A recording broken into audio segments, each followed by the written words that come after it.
তরমুজ তো কম বেশি আমরা সবাই খেয়েছি, কিন্তু তরমুজের চিকন ভাজি বা খোসার এই রেসিপি যারা একবারও ট্রাই করেনি তাদের উচিত এই রেসিপিটা ট্রাই করা। তরমুজের খোসায় কিন্তু আছে সিস্টুলাইন, এনার্জির ঘাটতি পূরণ করে, সাথে উচ্চ রক্তচাপ কমায়, মেদ কমায়। যাদের ফাইবারের সমস্যা আছে তাদের ফাইবারের ঘাটতি পূরণ করে। বিশেষজ্ঞদের মতে তরমুজের খোসা খেলে ক্যালোরির পরিমাণ কম থাকার কারণে ওজন নিয়ন্ত্রণেও কিন্তু সহায়তা করে। কিন্তু একটু সতর্ক থাকতে হবে, বাইরের সবুজ অংশ ফেলে দিয়ে শুধুমাত্র তরমুজের সাদা অংশটুকু খাওয়া যাবে।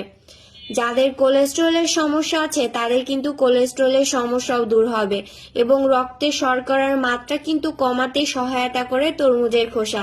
সাথে যাদের কোষ্ঠকাঠিন্যের সমস্যা আছে তাদের কোষ্ঠকাঠিন্যের সমস্যাও দূর হয়ে যাবে।